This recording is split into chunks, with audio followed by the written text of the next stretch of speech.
అవసరం లేదు అనే విధంగా మాట్లాడగలిగాడు. That is the marketing. చేసిన పనిని చాలా స్పష్టంగా చెప్పడం, చేయబోయే దానిపైన మళ్ళీ ప్రజల్లో ఒక మంచి అభిప్రాయం కూడా క్రియేట్ చేయాల్సిన అవసరం ఉంది. ఆయన మాట్లాడాడు. ఆయన మాట్లాడిన దానికి ప్రూఫ్ ఆఫ్ కాన్సెప్ట్ ఉంది.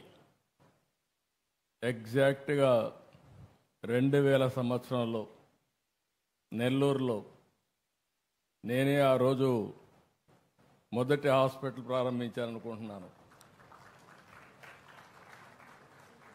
అక్కడి నుంచి స్టార్ట్ చేశాడు. ఎగ్జాక్ట్గా 25 సంవత్సరాలు, 5000 బెడ్స్, 5-6 రాష్ట్రాల్లో విస్తరించాడు. ఈరోజు 25,000 కోట్ల రూపాయలు మార్కెట్ క్యాప్ సాధించాడు. అందుకే అన్నాను, ఎప్పుడైనా చెప్పేటప్పుడు విశ్వసనీయత ఉండాలంటే చేసి చూపిస్తే విశ్వసనీయత వస్తుంది. అది చేసి చూపించిన వ్యక్తి సంస్థ భాస్కర్ రావు గారు. అదే మరి కిమ్స్ అని చెప్పి కూడా నేను మీకు తెలియజేస్తున్నా. ఈరోజు దేశంలోనే అతిపెద్ద వ్యవస్థల్లో ఇది ఒక మంచి చైన్గా తయారయ్యే పరిస్థితి వచ్చింది. తెలంగాణ, ఆంధ్రప్రదేశ్, కేరళ, కర్ణాటక, మహారాష్ట్ర ఈ అన్ని నగరాల్లో, అన్ని సిటీల్లో ఉంది. నేను వస్తూ ఉంటే చూపించాడు. వెరీ గుడ్ మార్కెటింగ్ మేనేజర్ అనుకున్నాను. ఇప్పుడు మాట్లాడినప్పుడు కూడా చూశాను. హాస్పిటల్లో వస్తే ఎక్కడెక్కడ కిమ్స్ హాస్పిటల్స్ ఉన్నాయో మొత్తం మ్యాప్ వేసి, ఆంధ్ర మ్యాప్ వేసి చాలా స్పష్టంగా చూపించాడు. అంతటితో ఆగలేదు. అక్కడి నుంచి మళ్ళీ ఆంధ్రప్రదేశ్లో ఎలాంటి పండుగలు చేస్తారో అవన్నీ కూడా చేశారు. అక్కడి నుంచి మీరు చూస్తే ఆ గోడలంతా కూడా మనం చిన్నప్పుడు చదువుకున్నప్పుడు జ్ఞాపకం వస్తుంది. అలాంటి పెయింటింగ్స్ వేసి ఆంధ్రప్రదేశ్లో టూరిజం స్పాట్స్ కూడా మొత్తం ఒకసారి చూపించాడు. ఒక పక్క హిస్టరీ, ఒక పక్క జియోగ్రఫీ, ఇంకో పక్క మెడికల్ నాలెడ్జ్ కూడా, ఏ జబ్బు వస్తే ఏ విధంగా ఉండాలి, జాగ్రత్తలు తీసుకోవాలని కూడా బ్యూటిఫుల్గా చూపించాడు. అంటే దీన్ని బట్టి చూస్తే మనిషి పూర్తిగా ఇన్వాల్వ్ అయ్యాడు. ఏం చేస్తే ప్రజల్లో చైతన్యం వస్తుందో అది చేస్తూ ముందుకు పోతున్నాడు. అందుకే సక్సెస్ అయ్యాడు. దానికి మరొక్కసారి మీ అందరి తరపున కూడా రాష్ట్రంలో మీరు చూస్తే నెల్లూరు, రాజమండ్రి, శ్రీకాకుళం, ఒంగోలు, వైజాగ్, అనంతపూర్, కర్నూలు ఎక్సెప్ట్ 2 చెప్పాడు. రేపు ఎల్లుండి ఆ 2 కూడా పెట్టేస్తాడు. కాబట్టి అన్ని జిల్లాల్లో, కొత్త జిల్లాల్లో కూడా కిమ్స్ హాస్పిటల్స్ వచ్చే పరిస్థితికి వచ్చింది. అయితే ఇక్కడ మనం గుర్తుపెట్టుకోవాల్సింది, ఒక పక్క నెట్వర్క్, రెండో పక్కన మీరు చూసినప్పుడు ఒక డిసిప్లిన్. ఈ 2 కూడా ప్రాక్టీస్ చేస్తూ వచ్చారు. ఆయనైతే చాలా ఏబిసిడి నుంచి జెడ్ వరకు మొత్తం చెప్పారు. ఏ విధంగా ఉండాలి అవన్నీ చాలా డీటెయిల్డ్గా చెప్పాడు. ఈరోజు మీరు చూస్తే హైదరాబాద్లో ఒక 1000 పడకల ఆసుపత్రి సికింద్రాబాద్లో పెట్టారు. ఇంకొక పక్కన ఇప్పుడే ఆయన చెప్పింది ఒక ఆంధ్రప్రదేశ్లోనే ఇక్కడే గుంటూరు, విజయవాడ, అమరావతిలోనే 2000 బెడ్లు పెట్టే పరిస్థితికి వస్తున్నారు. ఇవన్నీ కూడా మార్కెటింగ్. అంటే ఒక విజన్ ఉండే వ్యక్తి భాస్కర్ రావు గారు అని చెప్పిన అభిప్రాయం.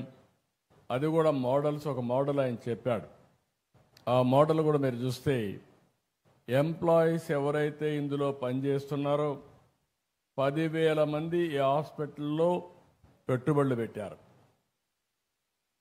25,000 కోట్ల రూపాయలు మార్కెట్ క్యాప్లో ఈ 10,000 మందికి 12,000 కోట్ల రూపాయలు మార్కెట్ క్యాప్ వచ్చిందంటే ఆ రోజు పెట్టిందంతా కూడా 100 కోట్లు పెట్టారేమో.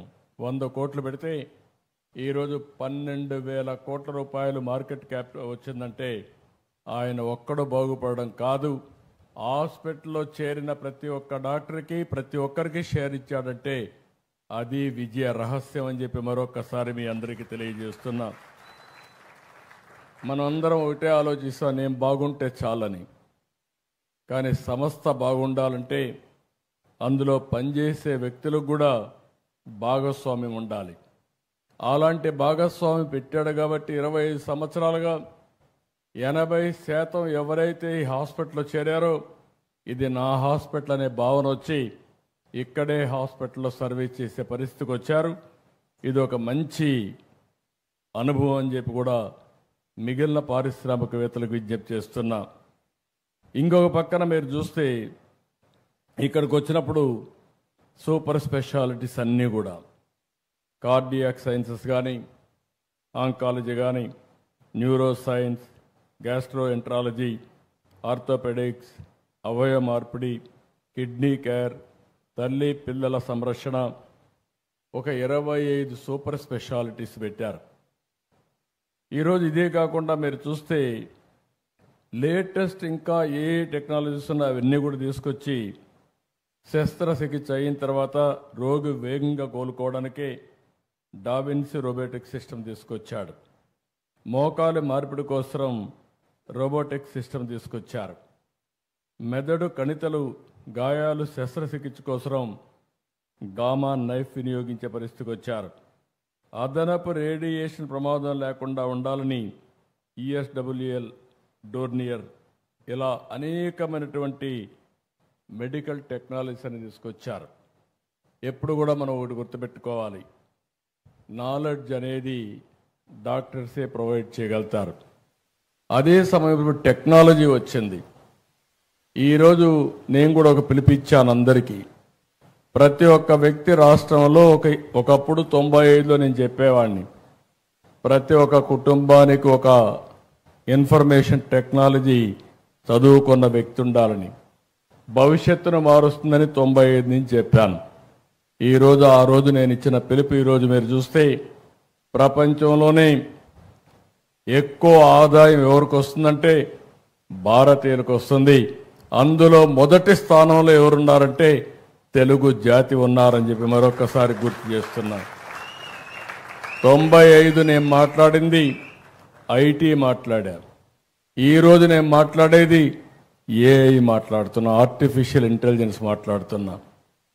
ప్రతి ఒక్క వ్యక్తి ఏఐ ఉపయోగించుకోవాలి, లేకపోతే ఏఐ ద్వారా యూస్ కేసెస్ తయారు చేసే సామర్థ్యాన్ని పెంచుకోవాలి.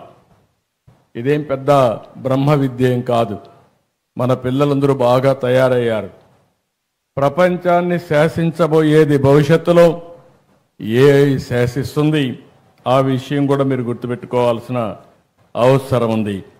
ఈరోజు మీరు ఒకసారి చూస్తే ఇక్కడ ఉండే హాస్పిటల్లో కూడా ఒక 20కి పైగా అతి కీలకమైన వైద్య సేవలు అందిస్తున్నారు. నేను అందుకే డాక్టర్స్ అందరూ మీరు ఇక్కడ ఉన్నారు. డేటా అనేది నెట్వర్క్ హాస్పిటల్స్ కాబట్టి దేశం మొత్తం అనేకమైన డిసీజులకు కావలసిన డేటా అంతా కూడా హిస్టారికల్ డేటా ఉంటుంది. భవిష్యత్తులో ఒక హాస్పిటల్దే కాదు సంపద. భాస్కర్ రావు కిమ్స్లో మీరు చూస్తే దేశంలో ఎవ్వరి దగ్గర లేని డేటా, ప్రపంచంలో ఎవ్వరి దగ్గర లేని డేటా కిమ్స్ దగ్గర ఉంటుంది. డేటా వెల్త్ అని చెప్పి మీ అందరికి తెలియజేస్తున్నా. రేపు రాబోయే రోజుల్లో సంపద మన దగ్గర ఎన్ని కోట్లు ఉన్నాయని కాదు, నా హాస్పిటల్ ఈరోజు మార్కెట్ వాల్యూ ఎంత ఉందని కాదు, నా దగ్గర ఎంత డేటా ఉంటే ఆ డేటాను ఉపయోగించుకుని ఆర్టిఫిషియల్ ఇంటెలిజెన్స్ చేస్తే నిర్ణయాలు 100% పర్ఫెక్ట్గా వస్తాయి. నిర్ణయాలు సరిగా ఉంటే డబ్బులు సంపాదించడం చాలా సులభం అవుతుందని చెప్పి కూడా నేను మీకు తెలియజేస్తున్నా. అతి తొందరలోనే డేటా కింగ్గా హెల్త్లో భాస్కర్ రావు తయారు కాబోతున్నాడని చెప్పి కూడా నేను మీకు తెలియజేస్తున్నా. అంటే ఒకసారి డేటా వచ్చిన తర్వాత ఇంకొక పక్కన మీరు చూస్తే రియల్ టైం డేటా అన్ని ఐఓటీలు వచ్చేసాయి, వేరబుల్స్ వచ్చేసాయి. ఈరోజు హాస్పిటల్లో డాక్టర్లు కూడా మీరు చూస్తే ఆపరేషన్ చేస్తూ ఉంటే ఏఐ ద్వారా మీకు మొత్తం గైడ్ చేసే పరిస్థితికి వచ్చింది. నువ్వు ఇక్కడ తప్పు చేస్తున్నావు, ఇది కరెక్ట్గా చేయి, ఇక్కడే ప్రేషన్ ఉంది, ఇక్కడ చేయాలని చెప్పి మిమ్మల్ని గైడ్ చేసే పరిస్థితికి వస్తూ ఉంది. దీనివల్ల ఏం జరుగుతుందని మీరు ఆలోచిస్తే ఈ డేటా, ఈ యొక్క గైడెన్స్ వల్ల మామూలు డాక్టర్ కూడా ఎక్స్ట్రాడినరీ ఆపరేషన్లు చేసే పరిస్థితికి వస్తున్నాడు. అలాంటి నాలెడ్జ్ వచ్చేది మనం గుర్తుపెట్టుకోవాల్సిన అవసరం ఉంది. అందుకే నేను ఒకటే చెప్తున్నా, డెడ్లీ కాంబినేషన్ టెక్నాలజీస్ అన్నీ కూడా సౌండ్గా వచ్చాయి. ఇంకొక పక్క నాలెడ్జ్ కూడా మెచ్యూరిటీ వచ్చింది, డేటా కూడా వచ్చే పరిస్థితి వచ్చింది. రియల్ టైం అప్లికేషన్ చేయడానికి ఆర్టిఫిషియల్ ఇంటెలిజెన్స్ కానీ, మళ్ళీ ఆర్టిఫిషియల్ ఇంటెలిజెన్స్ ద్వారా మీరు ఎక్కడున్నా మీకు నాలెడ్జ్ ప్రొవైడ్ చేయడం రియల్ టైంలో జరిగే పరిస్థితి వచ్చింది. అందుకే భవిష్యత్తులో భారతీయులు నాకు ఏమాత్రం మనం లేదు, అద్భుతాలు సృష్టించబోతున్నారని మరొక్కసారి ఈ సభలో మీ అందరికీ విజ్ఞప్తి చేస్తున్నా.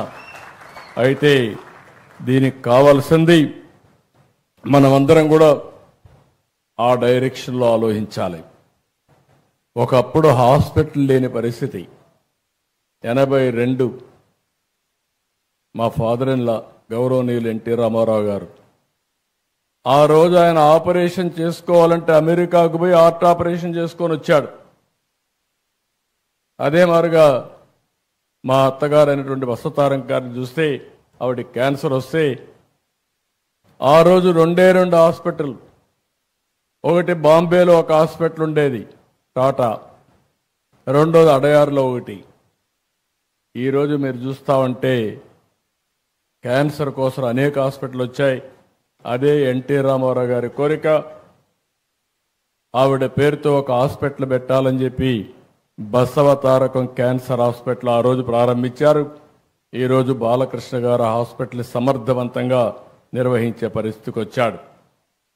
నేను ఎందుకు ఆ మాట చెప్పానంటే ఈరోజు అన్ని హాస్పిటల్స్లో ఈరోజు ఎక్కడికక్కడ మన వాళ్ళు చాలా సమర్థవంతంగా వచ్చే పరిస్థితికి వచ్చింది. ఇంకా రాను రాను జెనెటిక్స్ టెస్ట్ కూడా, జెనెటికల్ టెస్టులు చేసిన తర్వాత ఏ వ్యక్తికి ఎలాంటి డిసీజెస్ భవిష్యత్తులో రాబోతాయో ముందుగానే ప్రిడిక్ట్ చేసేస్తున్నాం.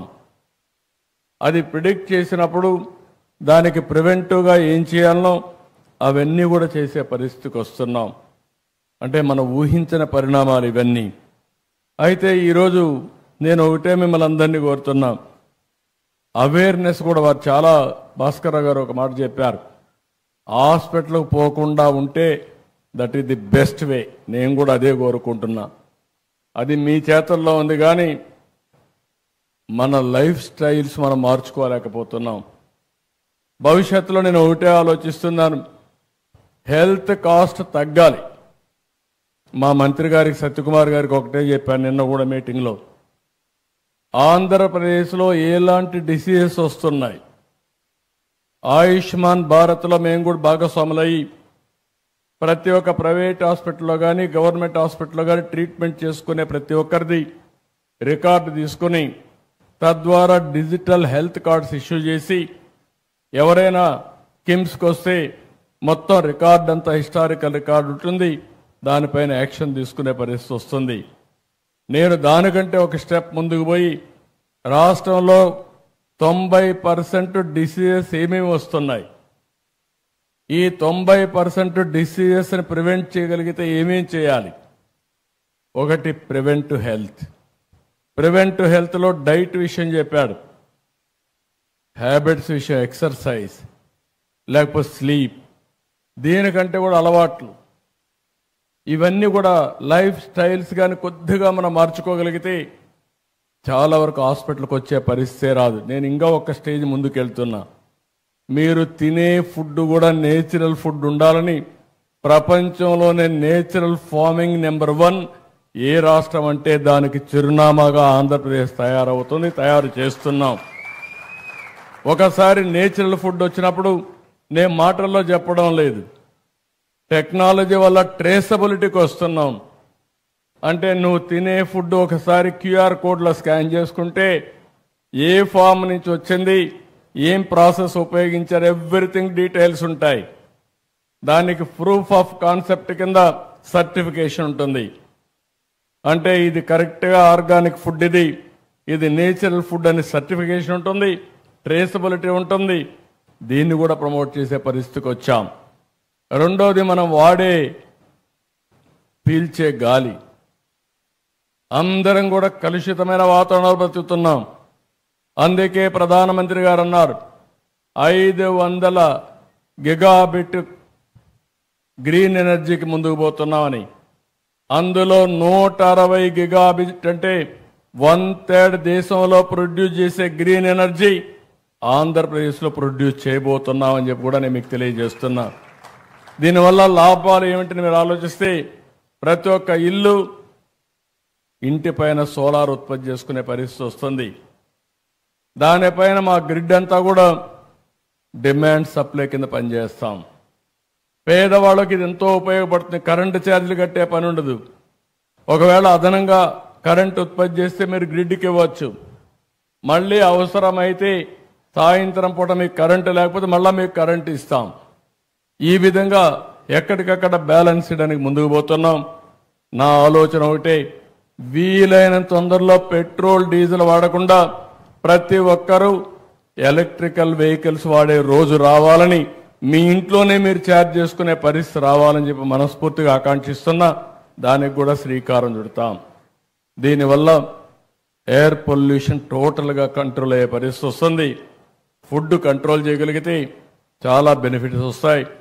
అదే మాదిరిగా మా నారాయణ గారు ఇక్కడే ఉన్నారు.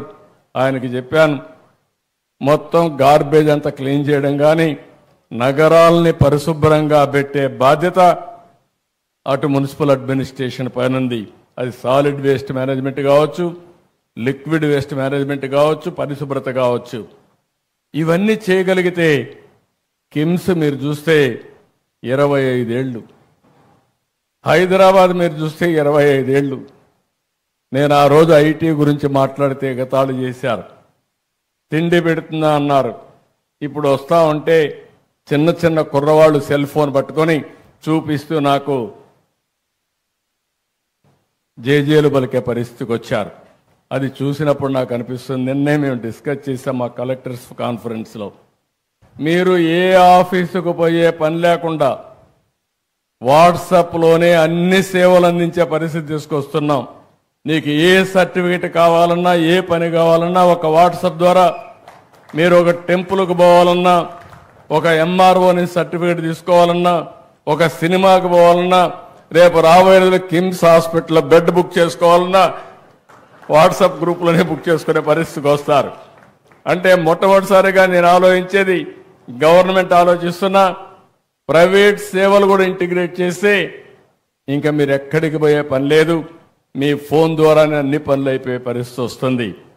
ఇలాంటి వినూత్నమైన ఇంకొక పక్కన మీరు చూసినప్పుడు మా గవర్నమెంట్ను కూడా ప్రైవేట్ వాళ్ళు ఎంత సమర్థవంతంగా గ్యారప్ చేస్తున్నారో, గవర్నమెంట్లో కూడా కంప్యూటరైజేషన్ చేసి ఎక్కడికక్కడ సమర్థమైన సుపరిపాలన ఇవ్వడానికి ముందుకు పోతున్నాం.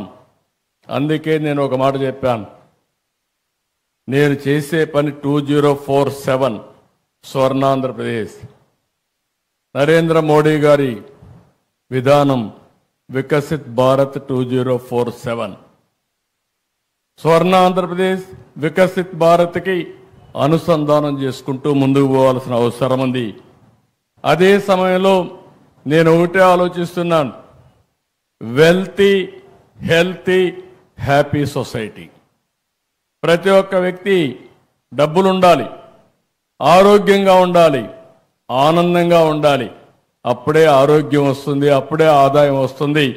ఈ మూడు కూడా కలుపుకొని అలాంటి సమాజాన్ని క్రియేట్ చేయడం కోసం ముందుకు పోతున్నామని చెప్పి కూడా నేను మీకు తెలియజేస్తున్నా. అందుకనే ప్రభుత్వంలో కూడా మొత్తం డేటా తీసుకున్న తర్వాత మెడికల్ కాస్ట్ ఎట్ట తగ్గించాలని ఆలోచిస్తున్నాం. ఈరోజు పేద కుటుంబాలన్నీ చితికిపోతున్నాయి. ఓసారి బాధేస్తుంది, ఓసారి ఆరోగ్యం మాట్లాడుతున్నాం, ప్రోగ్రెస్ చూసి ఆనందపడుతున్నాం. ఓసారి ఒక్కొక్క పేషెంట్కి 60 లక్షలు, 70 లక్షలు, ₹1,00,00,000 మెడికల్ బిల్లు వచ్చే పరిస్థితి వస్తూ ఉంది. చాలా మంది ఆస్తులు అమ్ముకొని కూడా ప్రాణాలు కాపాడుకోవడానికి కష్టపడి ముందుకు పోయే పరిస్థితి వస్తున్నారు. ఓసారి బతుకుతున్నారు, ఒకసారి చనిపోతున్నారు. కానీ చనిపోయిన తర్వాత ఆ ఫ్యామిలీని చూస్తే ఫైనాన్షియల్గా చితికిపోయే పరిస్థితికి వస్తున్నారు. ఇవన్నీ దృష్టిలో పెట్టుకొని ఎలాంటి మెకానిజం మనం తీసుకురాగలుగుతాం? పేదవాళ్ళ ఆరోగ్యాన్ని ఏ విధంగా కాపాడతాం, అందరికీ ఆరోగ్య ఖర్చుల్ని ఏ విధంగా తగ్గించగలుగుతామో దీనిపైన మేధావులందరూ ఆలోచించాల్సిన అవసరం ఉంది. నేను కూడా ఆలోచిస్తున్నా. ఈరోజు హాస్పిటల్లో కూడా ఇంకొక విషయం కూడా, ఇక్కడ డాక్టర్స్ ఉన్నారు, కొంతమంది ప్రైవేట్ మెడికల్ కాలేజెస్ కూడా ఉన్నాయి. మీరందరూ కూడా శ్రద్ధ పెట్టాలి. మీరు మీ హాస్పిటల్ మేనేజ్మెంట్ ఎంత ముఖ్యమో సమాజం కూడా అంతే ముఖ్యం. ప్రివెంటివ్ హెల్త్ గురించి మీ అందరి బాధ్యత. ప్రజా చైతన్యం తీసుకురావాల్సిన అవసరం ఉంది. అదే సమయంలో రియల్ టైం మానిటరింగ్ కూడా.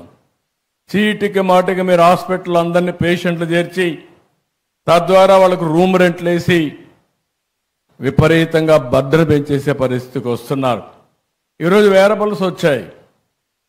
ఏ డిసీజ్ వచ్చినా ఆయన ఇంటి దగ్గర ఉంటే మీరు ఇక్కడి నుంచి మానిటర్ చేసి అవసరమైనప్పుడు అతను హాస్పిటల్కి షిఫ్ట్ చేసే మెకానిజం వస్తూ ఉంది. అంబులెన్సెస్ ఉన్నాయి. అంబులెన్సెస్ కూడా మనకు కావలసిన ఎక్విప్మెంట్ అంతా పెట్టే పరిస్థితికి వస్తున్నాం. అందుకని అందరం కూడా ఆలోచించుకోవాల్సింది, రాబోయే రోజుల్లో మానిటరింగ్ కూడా పేషెంట్ ఎక్కడుంటే అక్కడ చేసి అవసరమైతే హాస్పిటల్ తీసుకురావడం, అవసరమైతే ఆపరేషన్లు చేసే పరిస్థితి రావాలి. అప్పుడే కాస్ట్ తగ్గించగలుగుతాం. ఇవన్నీ కూడా టెక్నాలజీ వచ్చింది కాబట్టి మనం సమర్థవంతంగా చేసే పరిస్థితి వస్తుందని చెప్పి కూడా నేను మీకు తెలియజేస్తున్నా. ఎందుకంటే బైఫర్కేషన్ వచ్చిన తర్వాత ఆంధ్రప్రదేశ్లో ఇంకా చాలా హాస్పిటల్కి స్కోప్ ఉంది, కాలేజీలకు కూడా స్కోప్ ఉంది. ఒకప్పుడు నేనే మెడికల్ కాలేజీని ఎక్కువ పెంచాను. ఆ రోజుట్లోనే మీరు చూస్తే మెడికల్ ఎడ్యుకేషన్ కోసం అన్ని జిల్లాల్లో ఒక మెడికల్ కాలేజ్ ఇచ్చాం, చదువుకు ప్రాధాన్యత ఇచ్చాం, రెవెన్యూ డివిజన్లో ఇంజనీరింగ్ కాలేజీలు ఇచ్చాం, మండల్లో జూనియర్ కాలేజ్ ఇచ్చాం, ఎవ్రీ 5 కిలోమీటర్లు ఒక హై స్కూల్ ఇచ్చాం, 3 కిలోమీటర్లు ఒక అప్పర్ ప్రైమరీ స్కూల్ ఇచ్చాం. ప్రతి ఒక్క కిలోమీటర్ స్కూల్ పెట్టి విద్యకు ప్రాధాన్యత ఇచ్చాం. ఈరోజు ఒక పక్క మా మంత్రి గారు కూడా చెప్తున్నా, ఎలాంటి విషయాలు చేస్తే ఇంకా ఎఫెక్టివ్గా ఉంటుందో, భారతదేశంలో ఉండే మోడల్సే కాకుండా ప్రపంచంలోనే కాస్ట్ ఎఫెక్టివ్ హెల్త్ కేర్ ఉంటే అవన్నీ అధ్యయనం చేసి ఎలాంటి మోడల్ని క్రియేట్ చేయాలి, ఇన్సూరెన్స్ ఎట తీసుకురావాలి, ఇవన్నీ కూడా వర్కౌట్ చేయమంటున్నాం. అందులో ఏదైనా ఐడియాస్ ఇవ్వగలిగితే భాస్కర్రావు కూడా చెప్తున్న అనుభవంతో ఆయన కూడా మొత్తం ఒక మోడల్ తయారు చేయగలిగితే we will be very happy అని చెప్పి కూడా నేను వారికి తెలియజేస్తున్నాను. ఇది కాకుండా వారు ఒక మాట చెప్పారు, ఏదైతే హెల్త్లో నాన్ డాక్టర్స్ ఒక పక్క మెడికల్ స్టాఫ్ ఉన్నారు, కానీ ఒక డాక్టర్కి సపోర్టింగ్గా 10 మంది అదర్స్ ఉన్నారు. ఒక నర్స్ కానీ, ఒక టెక్నీషియన్ కానీ, అదే మరిగా అనేక మంది దానికి సపోర్టింగ్ స్టాఫ్ ఉన్నారు. దీనికి స్కిల్ డెవలప్మెంట్ కోసం ముందుకు వస్తున్నారు. నేను వారికే కాదు, ఈ రాష్ట్రంలో స్కిల్ డెవలప్మెంట్ చేయడానికి ఏ రంగంలో ముందుకు వచ్చినా వారికి పూర్తిగా మద్దతుగా ఉండడానికి ఈ ప్రభుత్వం సిద్ధంగా ఉన్నామని చెప్పి కూడా నేను మీకు తెలియజేస్తున్నా. మనందరిలో కూడా తెలివితేటలున్నాయి, కానీ ఏ పని చేయాలనో ఆ పని చేయడానికి కావాల్సిన స్కిల్స్ తక్కువ ఉన్నాయి. ఎవ్రీ ఫీల్డ్ మనం గుర్తుపెట్టుకోవాల్సిన అవసరం ఉంది. ఈరోజు భారతదేశాన్ని మీరు ఒకసారి ఆలోచిస్తే ప్రపంచంలోనే ఒక అగ్రదేశంగా తయారయ్యే పరిస్థితి వస్తుంది. నేను అనేక సార్లు చెప్పడం కాదు, కానీ మీరందరూ గుర్తుపెట్టుకోవాల్సిన అవసరం ఉంది. ఎక్కడైతే ఒక సమర్థవంతమైన నాయకుడు ఉంటాడో, ఎక్కడైతే ఒక సుస్థిరమైన పరిపాలన ఉంటుందో అక్కడ అభివృద్ధి ఉంటుంది, అక్కడ సంక్షేమం ఉంటుంది, అక్కడే భవిష్యత్తు ఉంటుందని చెప్పి కూడా మీకు తెలియజేస్తున్నా. అలాంటి నాయకుడే కేంద్రంలో నరేంద్ర మోడీ అని చెప్పి కూడా మీ అందరికీ విజ్ఞప్తి చేస్తున్నా. ఈ విషయం మీరు గుర్తుపెట్టుకోవాల్సిన అవసరం ఉంది. మనం ఇక్కడుండే నాయకులమే కాదు, ప్రజల్లో కూడా ఒక చైతన్యాన్ని తీసుకురావాల్సిన అవసరం ఉంది. 2004లో కానీ తెలుగుదేశం ప్రభుత్వం మళ్ళీ గెలుచుంటే ఈరోజు ఈ ఆంధ్ర రాష్ట్రం ఎక్కడుండదో ఒక్కసారి బేరీ చేసుకోండి. 2019లో తెలుగుదేశం పార్టీ గెలుచుంటే ఈ విధ్వంసం జరిగి ఉండేదా ఒక్కసారి ఆలోచించుకోండి. ఎంత నష్టం జరిగిందని మనం చూసుకుంటే ఎప్పుడు కూడా ప్రజలు మీరందరూ కూడా గుర్తుపెట్టుకోవాల్సింది, ఇంటలెక్చువల్స్ కూడా మాకేం పని అనుకుంటారు, కానీ మీ జీవితాలను గవర్న్ చేసేది గుడ్ గవర్నెన్స్. మీరు చేసే కష్టానికి అదనంగా ఆదాయం రావాలన్నా, మెరుగైన జీవన ప్రమాణాలు ఉండాలన్నా ప్రభుత్వం వల్లనే సాధ్యం అని చెప్పి కూడా నేను మీకు తెలియజేస్తున్నా. ఒక్క ఎగ్జాంపుల్ చెప్తున్నాను. బైఫర్కేషన్ యాక్ట్లో ఆల్ ఇండియా మెడికల్ ఇన్స్టిట్యూట్ ఇచ్చారు. నేను రాజధాని మంగళగిరిలో పెట్టాను. మంగళగిరిలో పెడితే ఆ రోజే 300 కోట్ల రూపాయలు విలువ చేసి 183 ఎకరాలు భూమి ఇచ్చాను. డీజీపీ ఆఫీస్ పక్కన బ్యూటిఫుల్గా కొండలు ఉంటాయి. దేశంలో ఎక్కడ కూడా all India institute of medical సైన్స్కి ఇంత మంచి సైట్ లేదు. అలాంటి సైట్ ఇచ్చాం. వాళ్ళు కూడా 1618 కోట్ల రూపాయలు ఖర్చు పెట్టి 960 బెడ్లతో హాస్పిటల్ ఎస్టాబ్లిష్ చేశారు. 10 రూపాయలే ఓపీ. అలాంటిది పెడితే నేను ముఖ్యమంత్రి అవుతానే ఆ సూపరింటెండెంట్ వచ్చి అడిగాడు, సార్ మీరు ఆ రోజు మంచి ఉద్దేశంతో ఇవన్నీ చేశారు, నీళ్లు లేవు, నీళ్లు లేకుండా ఉంటే మేము 600 టిప్పర్స్ ట్యాంకర్స్ పెట్టి నీళ్లు తెప్పిస్తున్నాం, అవి తిరుగుతుంటే ఏం చేయాలని అర్థం కాకుండా ఓపీ క్లోజ్ చేశాం, రూములు కూడా ఆపరేట్ చేయడం లేదు, మీరు నీళ్లు ఇస్తే మేము ఆపరేట్ చేస్తామంటే నీళ్లు కాకుండా రోడ్డు కూడా వేయకుండా వదిలిపెట్టారు. అంటే ఏ విధంగా ఉంటుందంటే కొన్ని లక్షల రూపాయలు పెట్టి మంచి ఆవును కొనుక్కొని పగ్గం లేకుండా ఆవును వదులుకున్నట్టు. అంటే మీరు గుర్తుపెట్టుకోవాల్సిన ఒక ఎగ్జాంపుల్ మాత్రమే ఇది. పక్కన కృష్ణా నది, పక్కనే మీ డ్యామ్ కృష్ణా ప్రకాశం బ్యారేజ్, నీళ్లు ఎప్పుడు పుష్కలంగా ఉంటాయి. పైనుంచి చూస్తే కింద నీళ్లు కనపడొస్తాయి, కానీ హాస్పిటల్కి మాత్రం నీళ్లు లేవు. ఇది గవర్నమెంట్ అని అడుగుతున్న మా మంత్రి గారు ఇప్పుడే మాట్లాడుతున్నాడు. నేను ఏ వ్యక్తిని కూడా విమర్శించడానికి కాదు, ప్రాధాన్యతలు తెలియని వ్యక్తులు పరిపాలన చేస్తే ఏం జరుగుతుందో ఆల్ ఇండియా ఇన్స్టిట్యూట్ ఏదైతుందో మన మంగళగిరి ఒక ఉదాహరణ అని చెప్పి కూడా నేను మీకు తెలియజేస్తున్నా. ఇక్కడికి వచ్చినప్పుడు నేను ఒకే విధానం మీ అందరిని కోరుతున్నా. చదువుకున్న వాళ్ళందరూ ఇక్కడ ఉన్నారు. నేను కూడా రేపు ఉగాదికి P4 అనే ఒక పాలసీ తీసుకొస్తున్నా. ఈ విషయం అందరూ ఆలోచించాల్సిన అవసరం ఉంది. ఈరోజు మనకు ఆర్థిక సంస్కరణలు 1991లో వచ్చాయి. దానివల్ల సంపద పెరగడం మొదలైంది.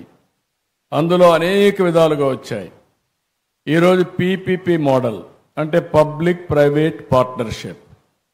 ఒక రోడ్డు, ఒక ఎయిర్పోర్టు, ఒక పోర్టు, లేకపోతే టెలికాం కంపెనీ, ఒక పవర్ జనరేషన్, ఇవన్నీ కూడా అందులోనే వస్తున్నాయి.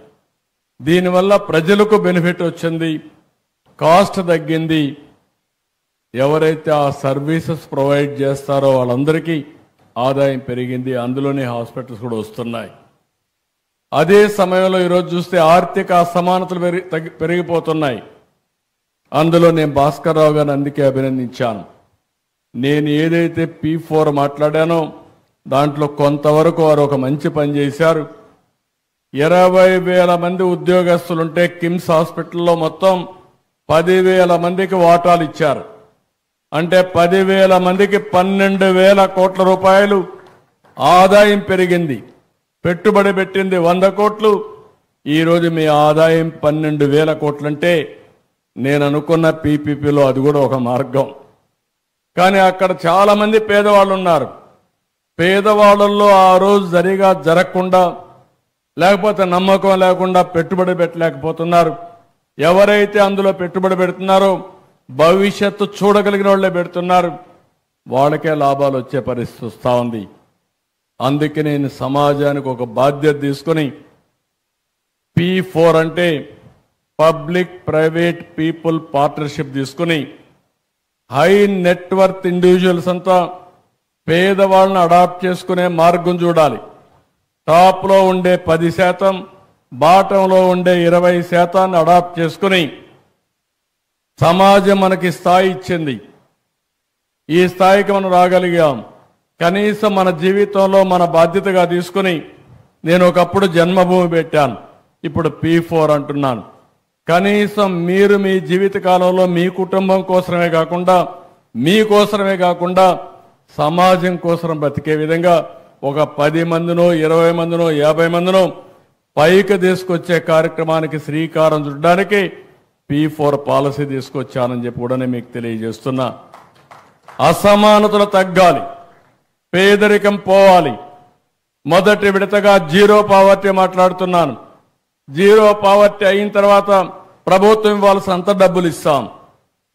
వాళ్లకు డబ్బులు లేక కాదు, ఆ సమయంలో నిర్ణయాలు తీయడంలో చాలా ఫెయిల్ అవుతున్నారు. ఈరోజు భాస్కర్ రావు గారు మెరుగైన నిర్ణయాలు చేయగలుగుతున్నారు. దానికి కారణం ఆయన సక్సెస్ అయ్యాడు. ఆయనకు ఎప్పటికప్పుడు అనుభవం పెరిగింది, నాలెడ్జ్ పెరిగింది. కాబట్టి ఆయన తీసుకున్న నిర్ణయాలన్నీ ఉపయోగపడే పరిస్థితికి వస్తున్నాయి. ఈరోజు 20,000 మంది ఉద్యోగాలు పెట్టాడు, 25,000 కోట్ల రూపాయలు మార్కెట్ క్యాప్ పెంచాడు. కనీసం అలాంటి వ్యక్తులు కూడా ఒక 500, 100 మందో 1000 మందినో P4 కింద తీసుకుని మనతో సమానంగా కాకపోయినా ఆర్థికంగా పైకి తీసుకొచ్చి సమాజంలో ఆర్థిక అసమానతలు తగ్గించడానికి తోడ్పాటు ఇవ్వాల్సిందిగా విజ్ఞప్తి చేస్తున్నా. డబ్బు